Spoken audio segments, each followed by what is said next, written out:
wanapenda bigi, mi napenda dogo, wanapenda light skin, mi napenda Chelsea bleach mikorogo. Oh mikorogo, asokupenda ulivo. Oh, asokupenda taujichubwe, ujichubwe, asokupenda ulivo. Mama, mama, mama, asokupenda taujichubwe.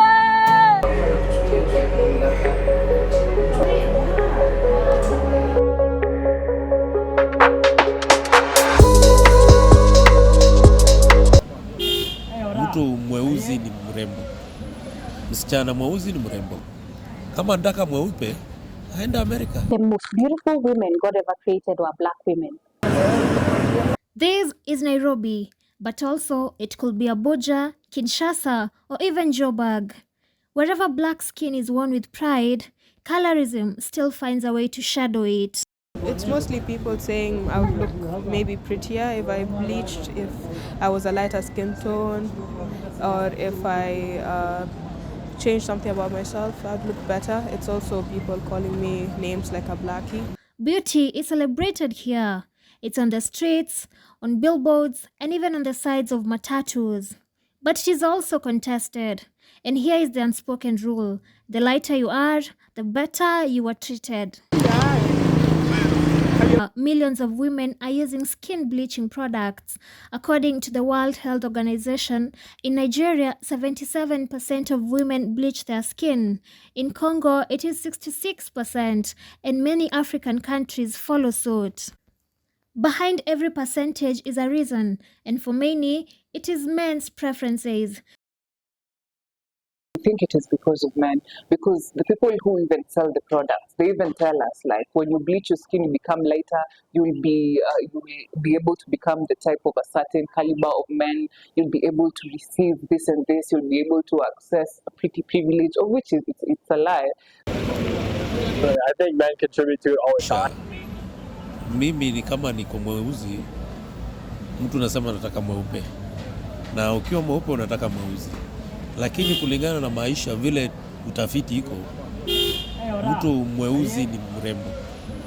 Msichana mweusi ni mrembo kwa sababu kuna ule black beauty hajajipaka chochote, natural. Na kuna siku hizo watu wanajipaka vitu, wanasema kwamba wakwe beauty but they are not beauty. Long before bleaching creams and filtered selfies, African beauty had its own rhythm that was sung through tradition.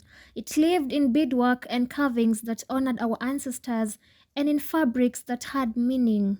These are not just art, they are our identity.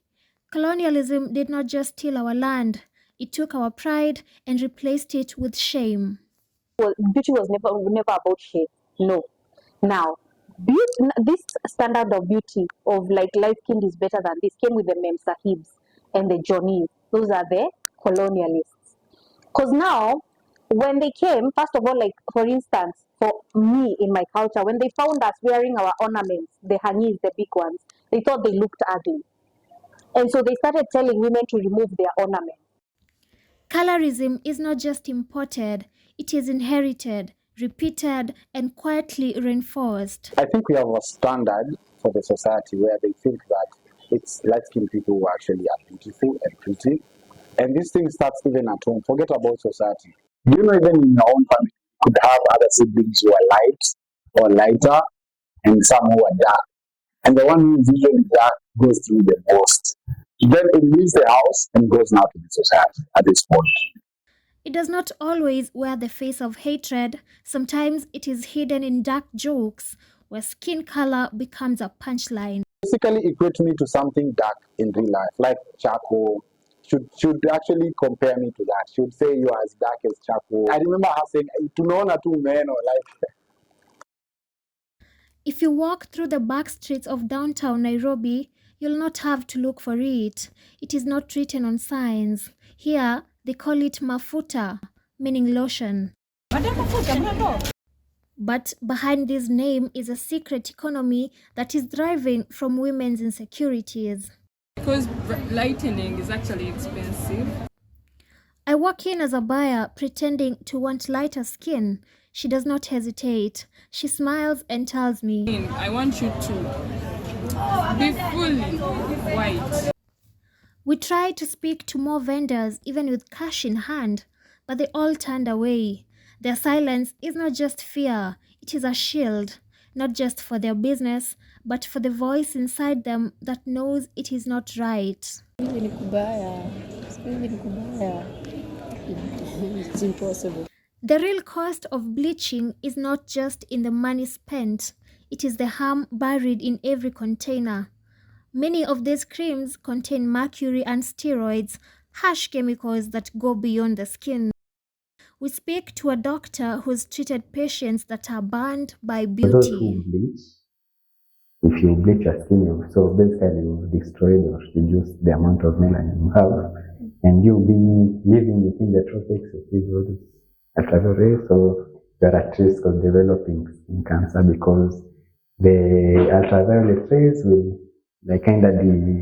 destroy or alter your DNA, which you're responsible for now causing cancer. So from studies, it's been shown that those who bleach the skin, they're like 3 times more at risk of getting things like squamous cell carcinoma. It's one of the common skin cancers. If we continue encouraging bleaching, what we're telling our young girls is, first of all, we're creating an insecurity that they have not even grown to have, and they'll come to find like, hey, this is something that I can just change, and they'll see it as a problem. They'll see dark skin as a problem, and yet we have beautiful young children who are dark skinned and they're very comfortable. But when they grow up and they see that people who looked like them end up changing their colors, they'll start having this kind of hate towards themselves, and that is what I am pushing for actively, not to force that among young children.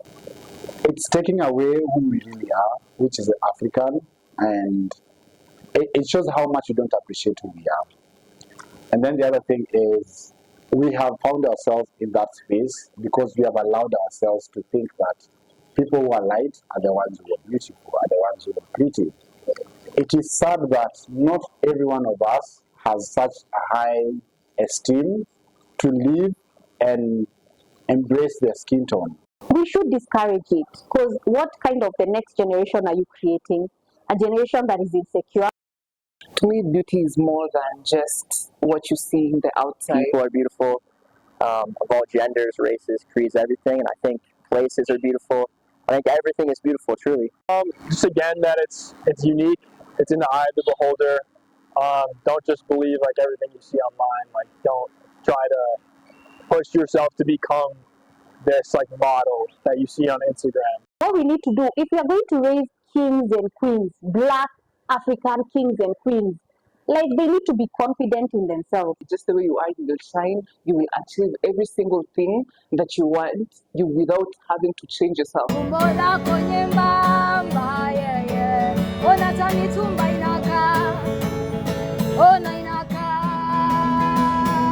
Usijibusi makalio, baby, hiyo ndogo